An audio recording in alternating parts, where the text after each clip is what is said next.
dibahas, dipakai di majelis taklim masyarakat.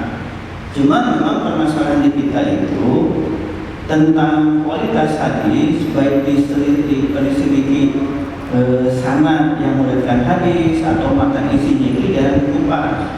Terus terang saja, apalagi tentang keutamaan amalan itu banyak kali hadis palsu yang dikedepankan. Bukan cuma dari hadis palsu, sebab kan ada beberapa hadis yang tak boleh dipakai 3M. Pertama maudhu, hadis palsu, bukan dari Rasul tapi dikatakan itu dari Rasul. Hadis matruk yang ditinggalkan, hadis munkar yang ditolak. Hadis munkar, hadis matruk itu karena yang meriwayatkan hadis itu ada salah satunya itu pembohong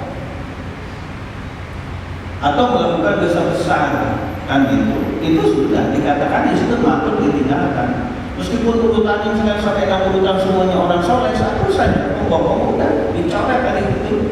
Jadi hadis yang harusnya sahih menjadi hadis lemah, dhaif, bahkan bisa dikatakan hadis munkar, ditolak, tak diterima dalam perututan hadis tersebut. Dibacakan juga banyak kali, dan memang di Indonesia di pesantren-pesantren itu jarang yang membahas khusus tentang hadis, ilmu hadis, tidak sekali. Kebanyakannya tentang mengamalkan saja dan tidak disolihin, itu jarang makanya tidak disolihin, diteliti bagaimana kualitas hadisnya. Ada juga tampil gofili, misalkan Duratul Nasihin, itu para ulama, para kiai itu tak meneliti bagaimana kualitas hadis yang ada pada kitab Tampil Gofili, misalkan kitab Duratul Nasihin atau kitab Tantibul Tawar seperti itu. Ya, untuk fadlul amal, terus pekerjaan sunnah itu nggak masalah, tapi harus dijelaskan ke masyarakat bagaimana kualitas hadis tersebut agar jangan sampai ada permasalahan hadis lemah dianggap sahih, yang sahih adalah lemah. Dan itu perlu spesifikasi, perlu bahasa kita apa ya, spesialis. Seorang ustaz yang spesial dan ilmu hadis.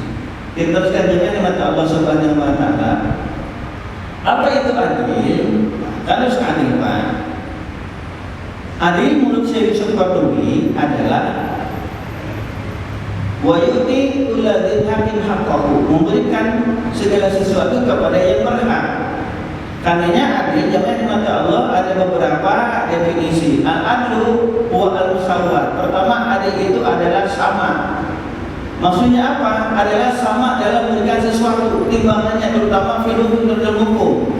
Wa bismillahirrahmanirrahim, idza hakamtum bainan nas, dan apabila kamu memutuskan perkara di antara manusia, antah kamu bil adli, kamu harus menghukumi dengan adil. An-Nisa ayat 58. Dalam An-Nisa ayat 135 Allah berfirman, bismillahirrahmanirrahim, ya ayyuhalladzina amanu hai beriman, kunu qawwamina, jadilah kamu orang-orang yang berdiri tegak bil qisti untuk menegakkan keadilan, syuhada alillah, menjadi saksi atas Allah, wala ala anfusikum, meskipun itu akan merugikan diri kamu sendiri, awil walidaini, atau untuk kedua orang tua, wal aqrabin, atau akan merugikan kepada kaum kerabat. Kalau adil tegakkan meskipun itu fa'il.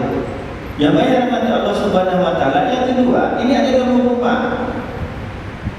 Adil dalam hukum, adil dalam berbuat kebaikan, termasuk dalam hibahkan di pemberian bersama-sama, dan dibedakan.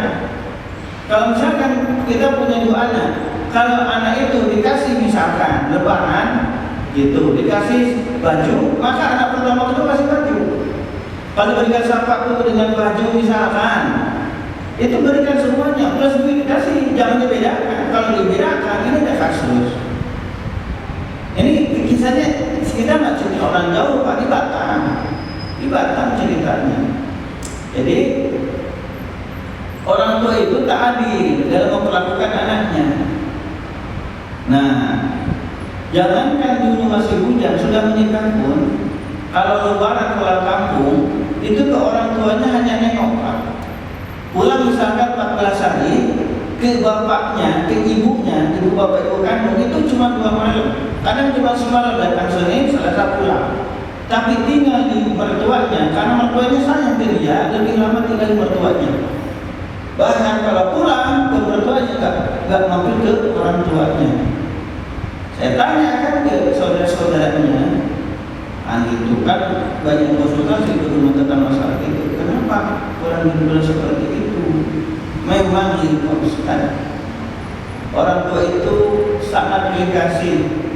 Kenapa pilih kasih? Mungkin ini anak yang kecil misalkan, prestasinya bagus misalkan di sekolah ataupun ada sesuatu yang lainnya berbakat. Ada juga abangnya kayak gitu, jadi sepele ini yang kasus ini kan ada yang diistimewakannya, enggak ada juga dia sebagai adik dicuekin apa yang diistimewakan. Sampai sekarang sudah punya anak, mau punya cucu, tetap orang tersebut meskipun ngaji tiap hari, kaji sholat yang tiap hari, kajiannya sering, Allah menundukkan hati tetap kalau pulang tidak mau orang tuanya hanya orang tuanya saja. Jadi nggak adil Pak. Kalau datang ke Batam, kakak beradik, bapak kalau nginap di orang tersebut itu hanya 2 malam paling lama, tetapi di adiknya bisa sebulan. Allah kehendaki memang ekonominya lain. Kalau si abangnya itu sebagai pekerja di paksaan, di pabrik, adiknya adalah wira swasta. Padahal dalam Islam harus tasbih baina aulad, harus sama-sama. Kalau nginep misalkan di adiknya 5 hari, ya di abangnya 10 hari. Kalau bawa ke adiknya maka si abang itu harus ngomong. Dari kecil sudah dibedakan sampai sekarang sudah buat seperti itu, masih ada dendam itu menghilang kepada orang tua, itu dosa besar. Jadi yang salah 100% bukan anak tersebut, orang tua itu sudah menanamkan. Saya semalam nonton ini Pak, sebetulnya potongan-potongan cuplikan di Facebook, saya lupa judulnya, tentang bully. Banyak kan film-film tentang bully.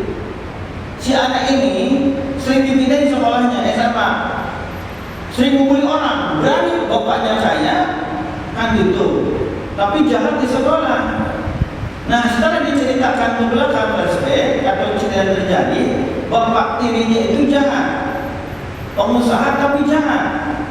Sedikit saja anaknya dihajar, kesalahan misalkan jatuh saja sendok waktu makan, jatuh ke lantai, bapaknya marah langsung nempelin. Karena di rumah bapaknya seperti itu, nggak berani melawan, akhirnya di sekolah menjadi seperti itu.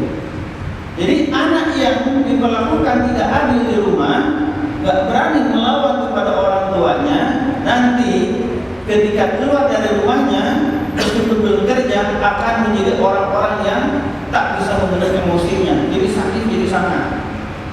Nanti bukan mempunyai jabatan, orang tersebut akan mengalami kesalahan dalam memanage emosi dan perasaannya, jadi berdendam, jadi pemarah. Karenanya dulu kamu harus adil fi auladikum dalam mengurus anak-anak kamu. Itulah indahnya Islam, preventif dari awal supaya tidak terjadinya permasalahan di kemudian hari. Jadi musyawarah sama, beda lagi. Al-adil yang kedua at-tawazun, seimbang. Al-adil at-tawazun, tawazun itu nggak mesti sama kemudian, tapi sesuai dengan kebutuhan. Sesuai dengan kebutuhan. Kalau tadi dalam kalau ada pemberian misalkan hadiah itu harus sama, tapi dalam nafkah keseharian tak bisa disamakan kan?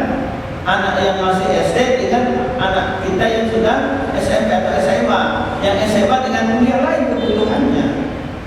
Tawazun. Jadi bukan artinya ada itu harus sama rata, kan enggak.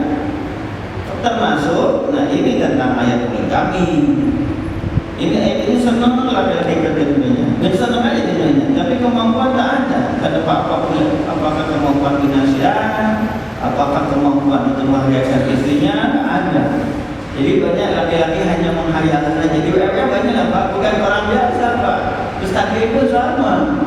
Oh, poligami, kata Pak istrinya nggak dapat kamar, nangis dia. Jadi dalam Al-Quran Allah berfirman, "Fanjuhu ma tabalakum minan nisa."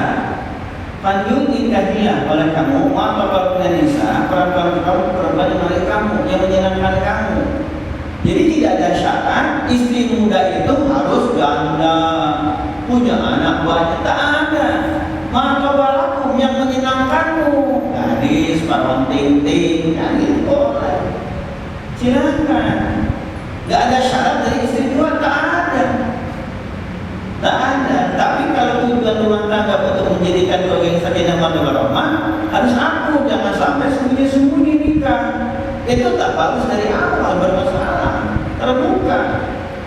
Nanti kalau istrinya ahli surga kan gitu, pasti mendukung suaminya untuk nikah lagi, bagus lapang nikah lagi, beri tanggung jawab ada berkurang, kan itu jawabannya. Ini enggak, langkahi dulu bayar aku kalau kamu mau nikah.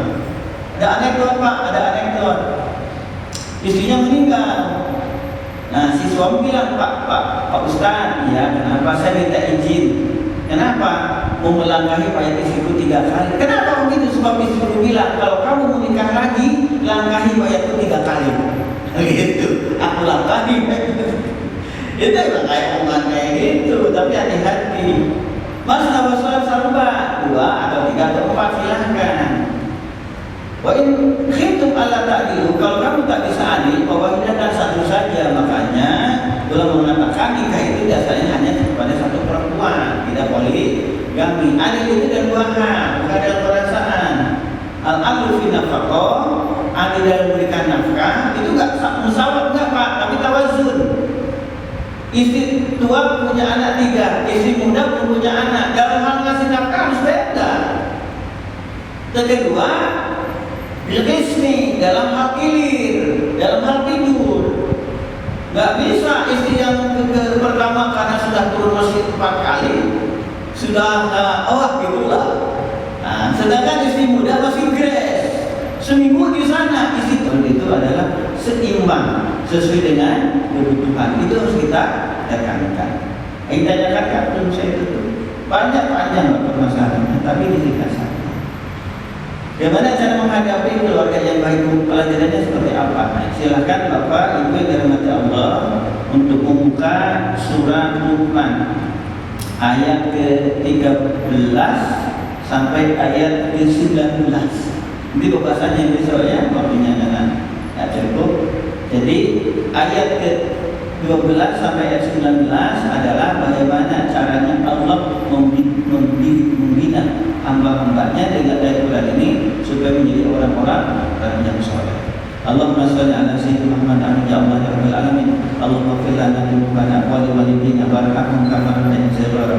Faqir muslimin muslimin amal syukur kepada yang bersyukur akan di antara dosa kami ya Allah. Warhamhum kana sayyidina muslimin di antara dosa kami ya Allah. Maksudnya kafir fasikin wa dzulminya jagakan kejahatan semua makhluk ya Allah.